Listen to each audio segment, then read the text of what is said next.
Welcome back to part 2 on how to suture like a PA. Today I'm going to be showing you how to do a simple running suture. The advantage to this type of knot is you only make one knot at the beginning and then one at the end, and it saves you a lot of time in between. You don't have to cut or make knots along the way. You can just make a single knot at the start and then a single knot at the end. So it saves a lot of time. Really straight wounds are ideal for this type of approach, or something that doesn't have a lot of jagged lines. And I'm going to show you how to do it today, as well as how to take it out. And there's also a variation of a running locking suture, and I'll show you that variation as well. And here we go. Okay, so we're going to go over 3 different types of running sutures. There's going to be the straight outer running sutures, the classic baseball stitch running sutures, and the running interlocking sutures. So every one of these is going to start the same with a surgeon's knot. My first video gets in depth about that and the right technique.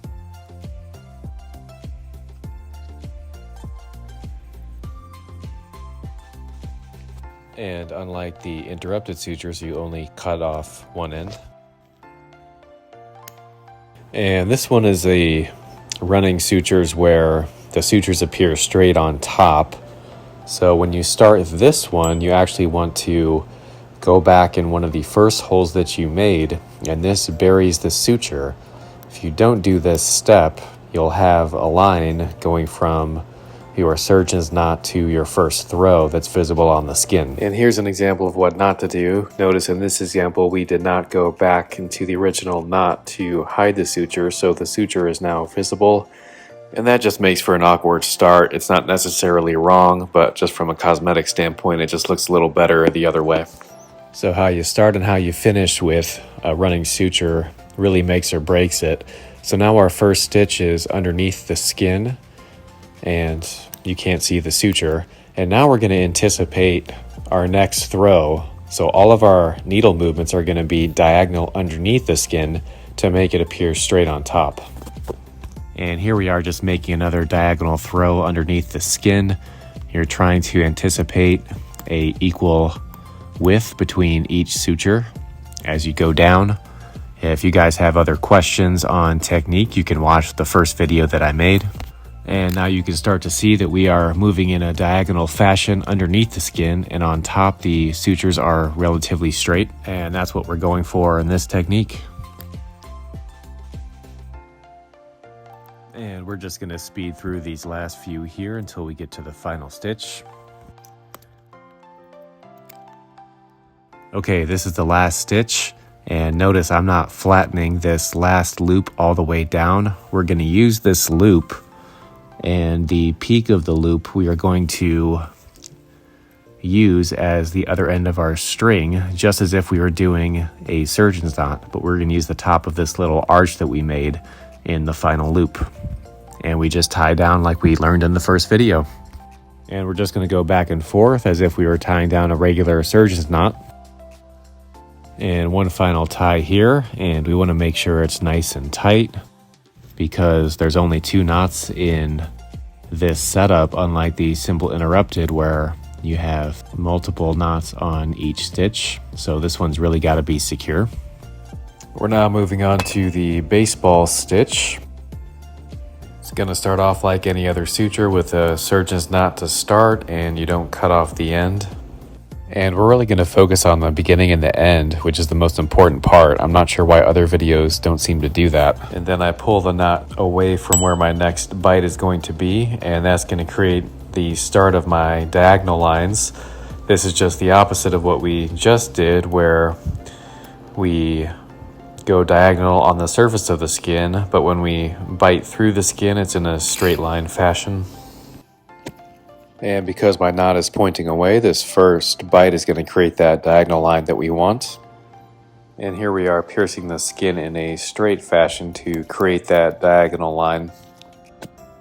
And notice once again, because my knot is pointing down, we were able to create that first diagonal suture.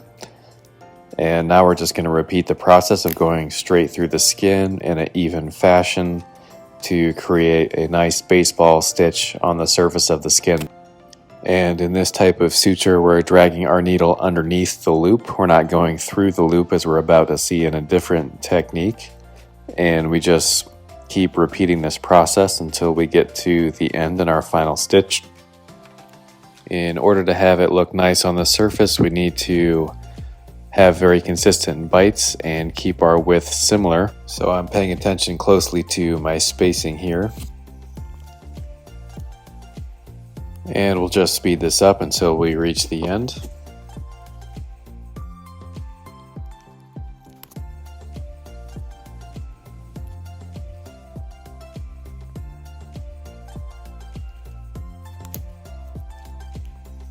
So now we take this final loop that we made, and there's two ways of finishing this type of suture. I'm going to show you both. They both end with kind of a triangular knot, but we just grab this loop and go back and forth and close just like a surgeon's knot, making sure that it's nice and tight so we have good skin closure, but not too tight to cause any necrosis. And then we just cut off our ends, and that is technique number one.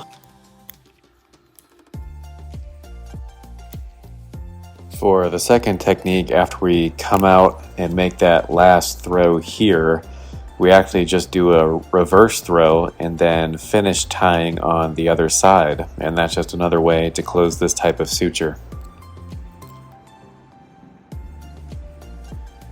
And we're just using that loop we made down here to tie across and make another triangular shaped knot. It's going to have 3 pieces here. Looks like I pulled a little too hard and split the suture, but this is still usable, and we'll just finish our tie. And there you have it. The wound closed nicely, and this is nice and snug. And I'm just going to show you how to remove the baseball stitch. The removal technique is the same for the first version that we did. Similar concepts as the prior video. If you want to watch that, you're just pulling across the wound, making sure that the suture on top of the wound that likely has a lot of contaminant doesn't go inside the wound. And you just follow through in a stepwise fashion until you remove all the suture.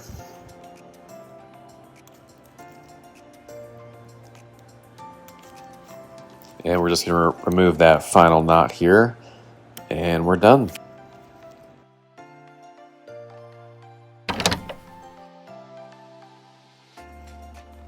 Okay, so now we're going to do the running locking suture, and we're starting off with our basic knot, just as we did in the other 3 examples. We're pulling our knot down, and instead of going underneath the loop after we make a throw, we just go through it, and that creates a lock. And there's our first locking stitch, and we're just going to repeat that process as we go down the wound. And it's very important to keep things tight as you go down and just stay consistent, and just remember to go through the loop every time instead of going underneath, so everything looks consistent and you have a nice finish. And we're just quickly working our way down the wound here to get to the end.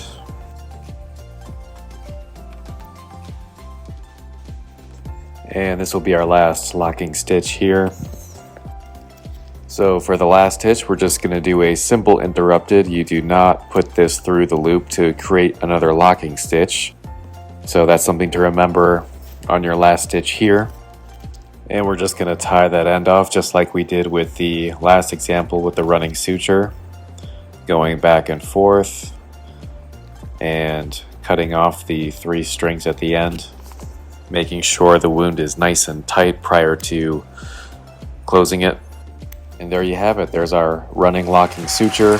So you now have 3 different types of running sutures to close.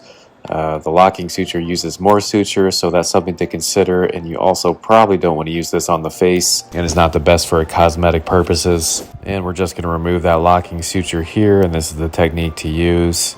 I'm sure there are others that work just fine, but following the concept of not trying to drag any suture that is exposed on the skin underneath the skin. And this will be the final technique here, and you guys just learned 3 different ways to close a wound in a running fashion. Hope you guys enjoyed this video. Thank you guys for watching. Stay tuned for more episodes.